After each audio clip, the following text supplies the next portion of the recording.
पहिले प्रेम. प्रेमाची व्याख्या अगाध आहे. हृदयापासून केलेले समर्पण म्हणजे प्रेम.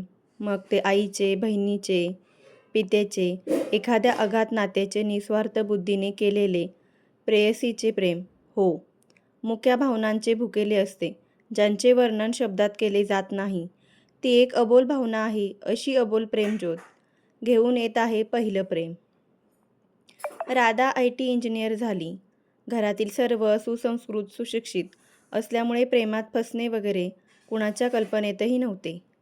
शिक्षणाचे ध्येय सर्वात मोठे, कर्तृत्व व विचारही तर्कसंगत, हृदयापेक्षा मेंदूला मान. तिचे वडील तिला नेहमी सांगत. हृदयाची हाक ही भावनेने ओथंबलेली असते, त्यामुळे काही निर्णय चुकूही शकतात. भावनेच्या आहारी गेलेली व्यक्ती ही नुकसान किंवा फायदा याचा विचार करत नाही. त्यात माया ओथंबून वाहत असते. तर डोक्याने विचार करणाऱ्या व्यक्तीचा उत्कर्ष साधू शकते, अत्युच्च शिखर गाठते. अगदी लहानपणापासून या गोष्टी राधाच्या तनामनावर बिंबल्याने तिच्या व्यक्तिमत्वाची जडणघडणही तशीच झाली होती.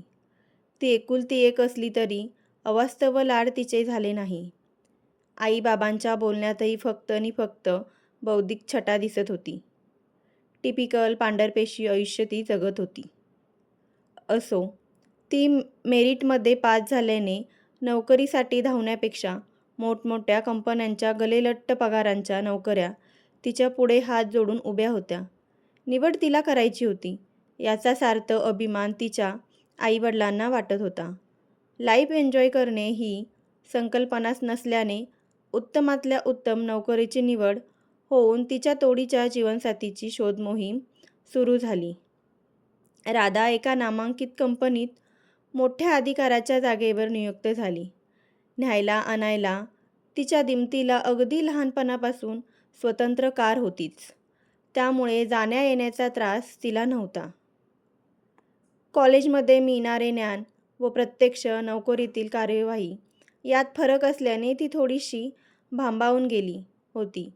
परिणामी एकदा तिच्या हातून खूप मोठी चूक झाली. ती लगेच सुधारली गेली नाही तर कंपनीला कोटी रुपयांचा फटका बसला असता व तिची नोकरीही गेली असती. ती घाबरली, गोंधळल्यामुळे तिला काही सुचेना. ती अगदी रडकुंडीला आली. आपल्यामुळे कंपनीला होणारा तोटा तिला सहन होणारा नव्हता. थरथरणाऱ्या हाताने तिने स्ट्रॉंग कॉफी मागितली. कॉफी घेऊन आलेल्या मुलाच्या लक्षात आले की काहीतरी गोंधळ आहे. त्याने लगेच जाऊन तेथील कारकून किशनच्या कानी ही गोष्ट घातली. किशन हा हरहुन्नरी, दिसायला एकदम स्मार्ट व इतरांना सतत मदत करणारा एक हुशार मुलगा होता. घरची परिस्थिती गरीब असल्याने तो उच्च शिक्षण घेऊ शकला नाही, परंतु ज्ञानपिपासू असल्याने त्याला खूप चांगले ज्ञान होते. तो दबकत तिच्या केबिनमध्ये गेला, कारण समोरासमोर दोघांचे बोलणे कधीच झाले नव्हते. तो साधा कारकून. राधाचे बोलणे तिच्या असिस्टंटशीच व्हायचे. ती इतरांना मॅनेज करत असे. त्या दिवशी ती रजेवर होती. किशन केबिनमध्ये गेला. प्रथम त्यांनी तिची माफी मागितली व आपण काही मदत करू शकतो का, अशी विचारणा केली. ती त्याच्यावर खूप चिडली.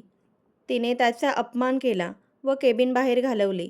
मग तिने शांतपणे विचार केला. ती कोणाशीच तर लगेच बोलू शकत नव्हती. तिने स्वतःहून किशनला परत पाठवले. आपण अधिकारी असून कारकुनाची मदत घेत आहोत याचा न्यूनगंड होता, पण परिस्थिती इतकी बिकट होती की मार्ग काढायचा असेल तर प्राप्त परिस्थिती स्वीकारणेच ठीक होईल, म्हणून त्याला परत पाठवले. किशनला आश्चर्य वाटले. परिस्थिती पाहता त्याने त्याकडे दुर्लक्ष केले. काही वेळा शिक्षणापेक्षा अनुभव श्रेष्ठ ठरतो. तिने सर्व हकीकत सांगितली. त्याने विनयशीलतेने तिच्याकडून लॅपटॉप मागून घेतला. जवळजवळ 2-3 तास तो झुंजत होता. अखेर त्याला यश मिळाले. अनुभवाच्या जोरावर त्यांनी जिंकले. तिला पूर्णपणे संकटातून बाहेर काढले. ही गोष्ट कोणालाही कळणार नाही याचे वचन देताच आतापर्यंत राखून ठेवलेला बांध फुटला. त्याच्या नकळत ती त्याच्या मिठीत जाऊन सुकावली.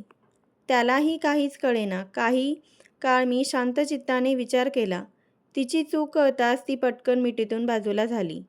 पण पहिल्या प्रेमाचे बीज तेथेच रुजले. हे दोघांनाही समजले नाही. दोघे रोज ऑफिसमध्ये भेटत. जरुरीपुरतेच बोलत, पण एकमेकांशी बोलल्याशिवाय त्यांना चैन पडत नसे. हेच ते निस्सीम प्रेम आहे, हे दोघांनाही समजत नव्हते. राधाला इथे चांगली चांगली स्थळे येऊ लागली, पण एक स्थळ तिला पसंत पडेना. आई-वडिलांनाही याचे आश्चर्य वाटू लागले.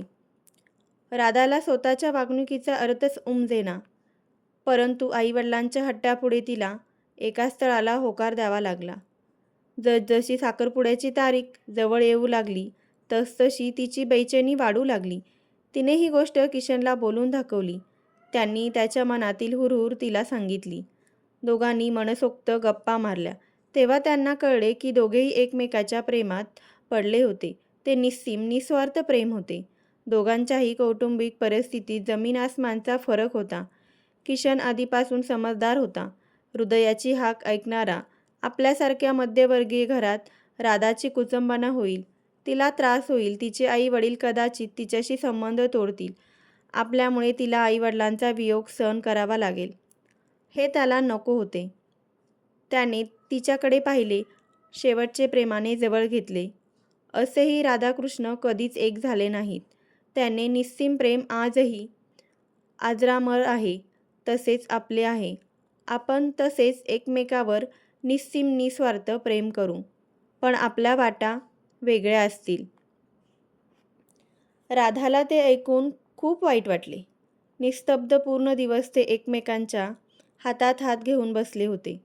सांजवेळी अतिशय कष्टाने हात सोडवत, पण पहिल्या प्रेमाची पहिली ज्योत मनात तेवून आपापल्या मार्गाने दोघे निघून गेले. ती ज्योत सतत तेवत ठेवण्याची शपथ घेऊन, राधाकृष्णासारख्या अमर प्रेमाची साक्ष ठेवून, जड अंतकरणाने दोघे दोन दिशांना निघून गेले. व्हिडिओ आवडल्यास चॅनलला लाईक आणि सबस्क्राईब करून आम्हाला सपोर्ट करा. धन्यवाद.